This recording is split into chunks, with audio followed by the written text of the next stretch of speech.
Yeah, I remember that long point that you mentioned, Del Potro and Rafa. It was a long point that changed everything.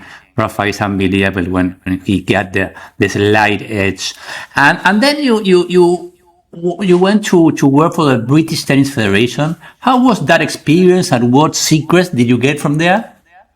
Yes, another amazing experience. I love London and England.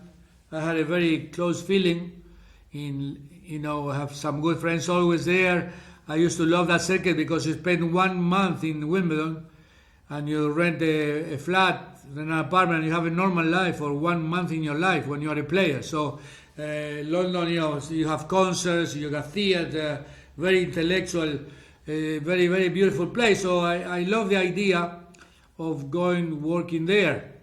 It just happened also by chance, like all the factors that I told you before. I was in Roland Garros and they had taken the guy from the French Federation, Patrice Hagelauer, which was the coach of Yannick Noah, to be director of the LTA Association in England. And he saw me in Roland Garros. I said, "What are you doing?" I said, "Well, at the moment I'm in Argentina, but I'm not doing much because this and that and this and that." I said, "Well, would you like to come to work in England?" And because I had played him with Pecci against him and Yannick Noah, and we had beaten him most of the time. I think maybe 4 times against one or something like that. So he believed in me as a coach, I guess, and said, "Well, have come to London. We have a meeting, and we'll see. I'll propose you for the job, the head coach of working with the federation." So I took a train to London. The day before finished Roland Garros, and I tell you a story that you will have a laugh. I was a friend of Guga's coach, Guga Kuerten, the Brazilian guy, Larry Pasos. And I had met Larry Pasos in Colombia when I was coaching Arad. And we were there. I said, "Larry, how are you?" I said, "Oh, not so well." "What happened?" "Well, I separated with my wife." And I said, "Why?" I said, "Well, one day I come back from one of the tournaments that I was away with Guga, and she came and said, 'Larry, we cannot go on like this.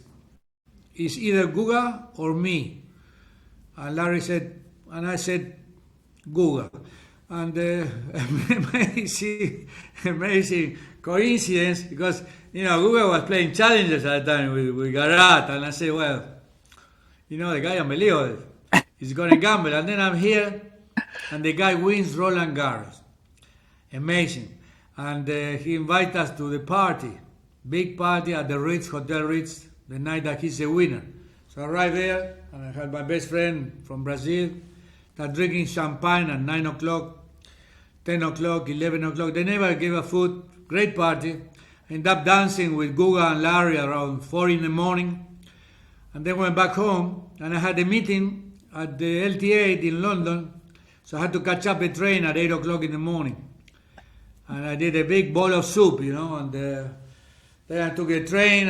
Try to sleep a little bit in the train, and I arrived there, and I had a meeting with Jeremy Bates, which was a guy that used to be number one in England and was the head coach of men's tennis. He knew about me, but not much, and maybe what he heard was not that, I had done well with Victor and was recommended by Patrice, so I had an edge. So we had a talk, and I said, "Look, Jeremy, be soft on me, please, be soft. Because last night I had a party. You don't win Roland Garros every day. And the guy won Roland Garros, and I had to be there. So, be soft on me, I was hurt."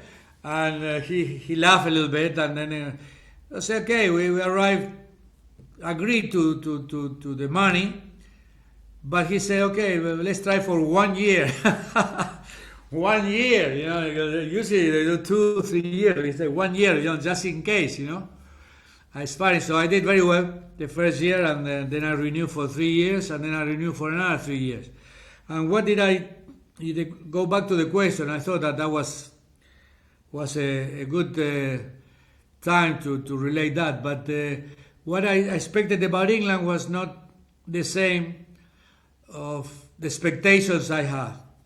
Because I arrived to a place, I had experience of California, many years in the American dream, and be tough and just do it and go for it and all those Nike things that you heard about. And I arrived to England, and it's completely different pace. I'm doing these exercises at 2 and 1, and the English guys, they were, they enjoyed a little bit at the beginning, but then they were trying to get out of the situation. They didn't like to be in a tough situation and fight to get out of it. I realized that because I saw them play, and they play quite well. But you see, you play indoors most of the year, and you hear the sound of the ball, boom, boom, boom. I think you're playing great. There's no sun to bother you. There's no wind to bother you. The ball bounces perfect, and then you go to clay, bounces different. There's wind, there's sun, there's the guy that opposite to you is trying to make things difficult. So they are not used to that so much. And one day, by chance, I find out what was the reason. It was Peter Ustinov, an English actor, which was getting the Oscar in California, and he had the Oscar on his hands. I said, in England, they always told us they teach us how to lose gracefully. And now that I won, I don't know what to say. And they said, that's it. That's it. The guys want to lose gracefully. So when they have a tough point, they go for a winner. Boom! They missed by this much. Oh, bad luck. And another one. Boom! Missed by this much. Bad luck. You see, I was close, but the percentage was not a good percentage to play that shot. So they will lose gracefully, and that helped me a lot. And so it was not easy because they did not suffer too much. See, England, this goes in favor of England. It's a very amazing nation. They know about the game. They study the game. They know good coaches, theory. But they are very nice because they were waiting the Wimbledon champion. And they were waiting the Wimbledon champion. They always did not step up against the player because they might lose the job, see? You had a great job with the federation. It's the best job you can have. You might work 10, 15 years. You finish your life and you work federation, perfect life, everything paid, make good money, and no problems. And so that's what was happening.